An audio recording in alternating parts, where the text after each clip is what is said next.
We see the main character, his name is Mike, and he is a sniper of the US Marine Corps. Next to him is his friend, Tommy, he's a radio spotter. Our Marines are on a mission somewhere in Africa, and they are tasked to eliminate one of the leaders of an unfriendly organization. However, something went wrong, because the leader arrived at the site is not alone. Towards the target came Bedouins, who are going to marry off one of their girls.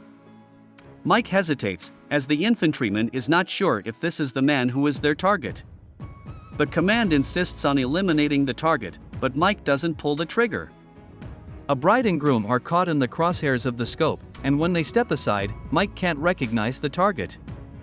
The infantryman thinks it might be another person. Michael raises his rifle to answer Tommy's objection, at which point the rifle's scope glares in the sun. The leader's bodyguards notice this and open fire. Our brave infantrymen have to flee, but thanks to the sandstorm, they get out of this mess alive. Our heroes contact the command, and they are sent to an evacuation point in a village a few kilometers from their location. On the way to the evacuation point, we learn that Tommy has a young son waiting at home, and Mike has a girlfriend waiting for him, to whom he has not yet decided to propose. A sandstorm rips off a "Watch out for mines" sign and brings it under Mike's feet, and the infantryman also finds a toy soldier in the sand. However, Tommy decides it's an old sign and not worth paying attention to. Our heroes continue their way through the desert, but suddenly Tommy is blown up by a mine, and Mike, trying to save him, also steps on a shell. The man hears the click of the fuse and stops abruptly. Tommy's legs are blown off, the infantryman is covered in blood, and he can't think straight. Mike convinces his friend to inject him with morphine so that Tommy can reach the backpack with the radio. The man immediately complies with the recommendations. Despite this, Tommy is in shock, the infantryman is unable to think clearly, and so he fails to call for backup from headquarters. Unable to bear the suffering, Tommy shoots himself in the head, but before doing so, he asks Mike to survive, and to tell his son that Tommy loved him very much. Mike is desperate. The man constructs a hook from shoelaces, a hatchet and a belt from a sniper rifle, with which he pulls the backpack with the radio to himself. However, the batteries in the radio are dead, and the spare batteries are in Tommy's breast pocket. The infantryman plugs the radio into the solar panel to recharge it. When the radio has recharged and turned on, Mike manages to contact headquarters and report on the situation. The command informs him that Mike can be evacuated only in 52 hours. It turns out that the military was ambushed and therefore cannot arrive at the evacuation site immediately. Mike sets a countdown on his watch and prepares to wait. Soon he runs out of water and has little food left.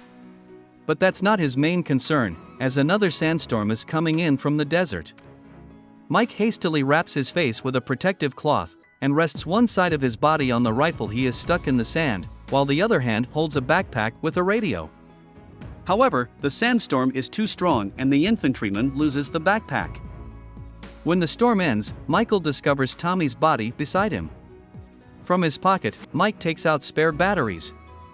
Soon the water runs out, and the sun bakes mercilessly. Mike loses his last hope and pulls out a gun, fires it into the air a few times, and then presents the barrel of the gun to his temple. At that moment, a local resident, Berber, who came to the sound of gunshots, appears. Michael asks the man to fetch water, and to hand him a walkie-talkie from his backpack. Berber laughs at the infantryman's predicament, and leaves. Mike loses his last hope.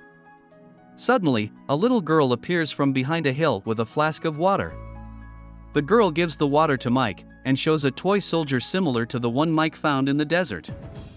The infantryman asks the girl to bring a walkie-talkie, but the girl silently runs away. A long and cold night is approaching, and Mike's strength is already leaving him. If the man falls asleep or collapses from fatigue, the mine will explode instantly. To keep warm, Michael makes a fire out of dry twigs. To cheer himself up, the man watches a video of his girlfriend on his phone. In the middle of the night, when the darkness has become especially thick, the screams of predators are heard in the silence. These sounds keep Mike awake even as the fire of the small campfire is extinguished. Mike starts shooting back, and even hits a few animals.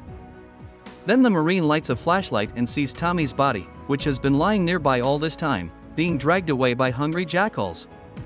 In the darkness, Mike is visited by visions and memories from his childhood.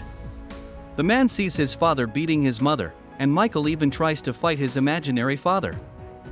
Morning comes, and Mike nearly collapses from exhaustion.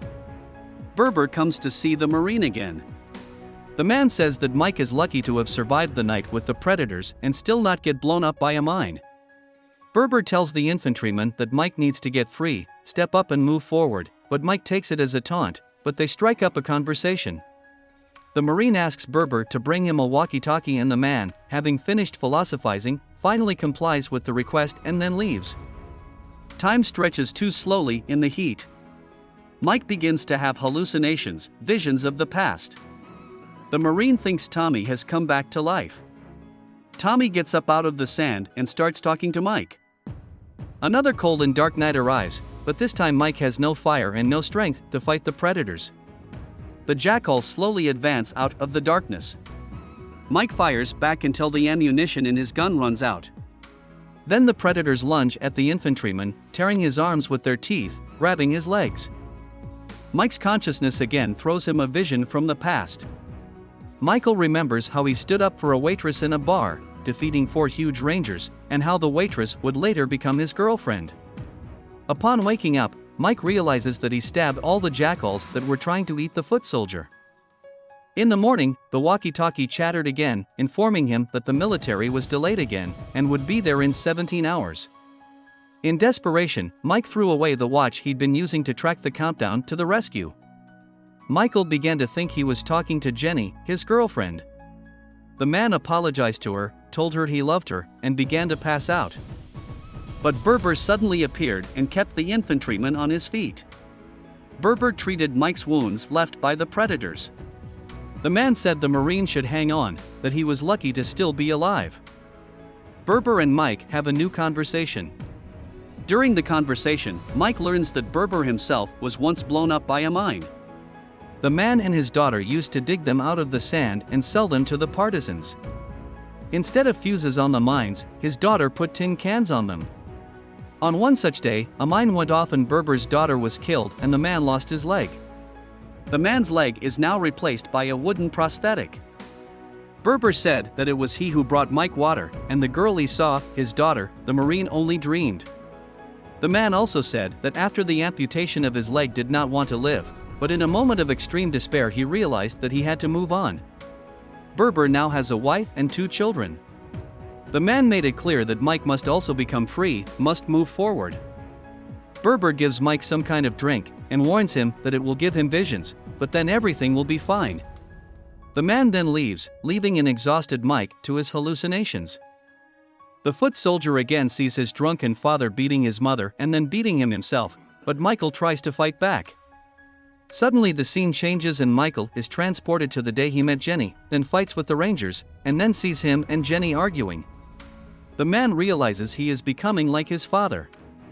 Jenny waits for the man to propose marriage, but Mike doesn't see it that way, and walks away from the conversation about marriage.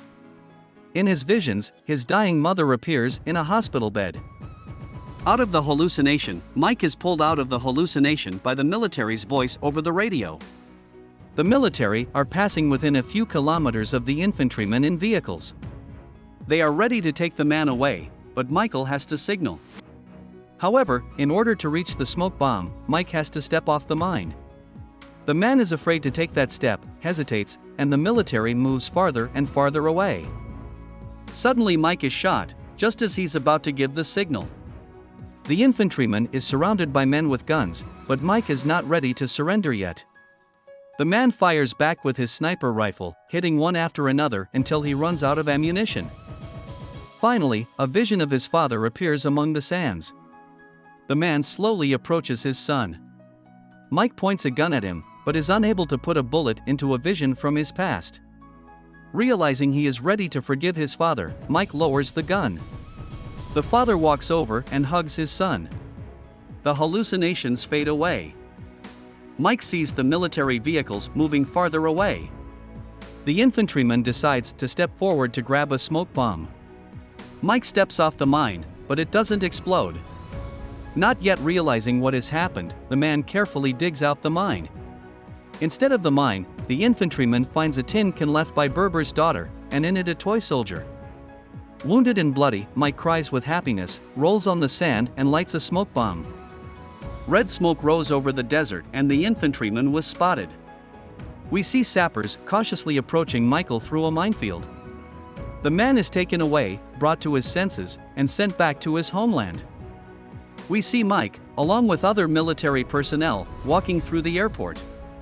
A man has a toy soldier hanging on a chain around his neck, next to his military dog tags with his personal number. This toy soldier was left by Berber's daughter in a jar instead of a mine fuse. In the crowd of welcoming people, Michael notices Jenny.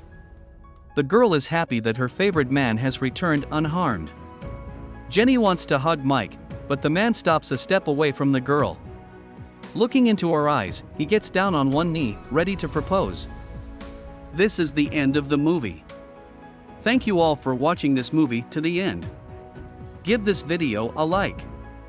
Write in the comments what you think about this movie, and see you in new videos.